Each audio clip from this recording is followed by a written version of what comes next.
Public safety bill नहीं आएगा, trade dispute bill नहीं आएगा। अब इस प्रोटेस्ट करने से कोई फायदा नहीं है। ये लोग बहरे हैं और बहरों को जगाने के लिए धमाकों की जरूरत पड़ती है। ओए, तो अब हम भी धमाका करेंगे। हाँ, अब हम भी धमाका करेंगे, बम फोड़ेंगे हम असेंबली में। ओए, तो कौन देगा इस काम को अंजाम? रामचरण दास और बटुकेश्वर दत्त। ना भगत सिंह जी ना जाएंगे, तू जाइयो। ये इतना ज़्यादा अच्छी तरह से काम ना कर पाएंगे, तू बहुत अच्छी तरह से काम कर लेगा, तू जाइयो भाई। ओए नहीं ओए, भगत सिंह बिल्कुल भी नहीं जाएगा। अगर भगत सिंह गया और पकड़ा गया तो उसका लौटना नामुमकिन सा होगा। पकड़े जाने पर फांसी मिलेगी। ओए नहीं ओए, इतने इम्पोर्टेंट मेंबर को हम अभी नहीं खो सकते, इसलिए भगत नहीं जाएगा। लेकिन चंद्रशेखर आजाद जी, हम रेवोल्यूशनरी है और हमें पीछे नहीं हटना चाहिए किसी भी काम पे, तो भगत सिंह को भी पीछे ना हटना चाहिए। भगत सिंह को जाना चाहिए जा काम के लिए, और बल्कि लीड करना चाहिए जा मिशन को। मुझे लगता है कि सुखदेव ठीक कह रहा है, मैं पीछे नहीं हटूंगा, मैं ही जाऊंगा बम फोड़ने के लिए। नहीं नहीं भगत सिंह, बिल्कुल नहीं, तुम बिल्कुल नहीं जाओगे। चंद्रशेखर आजाद जी, हमें जाना होगा। अब नहीं मान रहे तो क्या करूं? ओए ठीक है, तो तुम और बटुकेश्वर दत्त असेंबली में जाना और वहां बम फोड़कर तेजी से बाहर निकल जाना। हम तुम्हारा बाहर इंतजार करेंगे और तुम्हें भगाने में मदद करेंगे। नहीं चंद्रशेखर आजाद जी, जो जाएगा वापस नहीं आएगा। ओए तुम पागल हो गए हो क्या? पकड़े गए तो फांसी मिलेगी, फांसी। मैं मरने से नहीं डरता चंद्रशेखर आजाद जी। अब तक लोग हमें टेररिस्ट समझते हैं, यहाँ तक कि बड़े बड़े लीडर्स भी हमें गुंडा डाकू बताकर अखबारों में छपवा देते हैं। अरे हम लोग भी तो अपना घर परिवार, यहाँ तक कि अपनी पूरी खुशियाँ पीछे छोड़कर आते हैं, सिर्फ एक आज़ाद भारत के सपने को पूरा करने के लिए। इसीलिए हम नहीं भागेंगे, बल्कि हम अरेस्ट होंगे, ताकि हम लोगों तक अपनी बातों को पहुँचा पाएँ। और ये काम करेंगे कोर्ट में बैठे रिपोर्टर्स और एडिटर्स। उनको ना चाहते हुए भी हमारे विचारों को छापना पड़ेगा, और इस तरह हर घर में हमारे विचार न्यूज़पेपर्स के जरिए पहुंचेंगे, और उनको हमारे उद्देश्यों के बारे में बताएंगे, और उनसे कहेंगे कि आओ हमारे साथ मिलकर इस जालिम सरकार के खिलाफ आवाज़ उठाएं, और उनको ये बता दें कि अब उनकी मनमानी और नहीं चलेगी, क्योंकि उनका वक्त अब ख़त्म हो चुका है।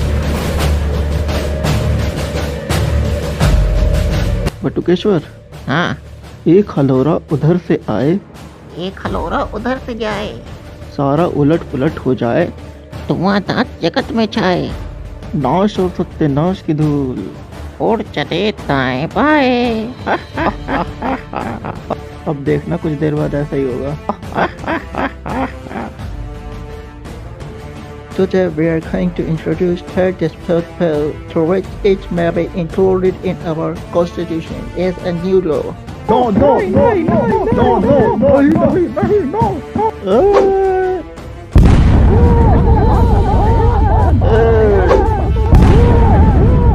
Trade dispute bill, hi hi. Public safety bill, Hi hi. इनकलाब, जिंदाबाद, इनकलाब. जिंदाबाद। Hands up, give me your weapons. Bapu, assembly में जो कुछ युवाओं ने बम फोड़ो है, वह घटना के बारे में क्या कहना चाहेंगे? यह बहुत खेदजनक घटना है। असेंबली में कुछ गैर जिम्मेदार युवाओं ने जो भी किया है, बहुत ज़्यादा गलत किया है। ऐसा करने से कुछ हासिल नहीं होगा, सिर्फ काम बिगड़ेंगे। मुझे तो ये डर लगता है कि इन गैर जिम्मेदार युवाओं के रास्ते पर अगर हमारा देश चलने लग गया तो क्या होगा? सिर्फ सर्वनाश होगा, हमारे देश का विनाश होगा। यार, ये गांधी जी के बयान सुनकर बहुत दुख होता है। पहले भी इन्होंने काकोरी कांड में बहुत गलत बयान दिया था। हम क्रांतिकारियों की बहुत आलोचना करी थी। Your client Bhagat Singh and Batukeshwar Dutt have been booked for attempt to murder because they plotted to kill a lot of people in Legislative Assembly. नहीं जज साहब, मेरे क्लाइंट का किसी को मारने का मकसद नहीं था। तुम्हारे क्लाइंट ने खुद ही कबूल किया है। नहीं, हमने ये कबूल किया है कि हमने असेंबली में बम फोड़ा है। ये कबूल नहीं किया कि हमने किसी की जान लेने के लिए बम फोड़ा है। क्योंकि जो बॉम्ब हमने बनाया था वो इतना पावरफुल ही नहीं था कि वो किसी इंसान की जान ले ले, और हमने तो फेंका भी ऐसी जगह पर था जहाँ पर कोई इंसान मौजूद नहीं था। तो हमारा मकसद किसी की जान लेना नहीं था। तो क्या था तुम्हारा मकसद? हमारा मकसद था बहरी ब्रिटिश सरकार को जगाना, और बहरों को जगाने के लिए धमाकों की ज़रूरत पड़ती है। ये बॉम्ब चेतावनी थी ब्रिटिशर्स के लिए कि अब उनकी मनमानी नहीं चलेगी। पब्लिक सेफ्टी बिल और ट्रेड डिस्प्यूट बिल की मदद से आप लोग हम लोगों को दबाना चाहते थे। सरकार मजदूरों से ज़रूरत से ज़्यादा काम लेना चाहती थी, और वो भी कम दाम में। और अगर आप उनका शोषण करते हो तो वो अपने लिए आवाज़ भी नहीं उठा सकते। और न्याय के खिलाफ लड़ने वाले लोगों के लिए तो आपने प्लान बना ही लिया था। किसी पर भी शक हो ठूस दो जेल में, चाहे उसने कुछ ना किया हो। कुछ भी हो, तुम्हें अटेम्प्ट टू मर्डर के केस में आजीवन कारावास की सज़ा सुनाई जाती है। इनकलाब जिंदाबाद, इनकलाब जिंदाबाद।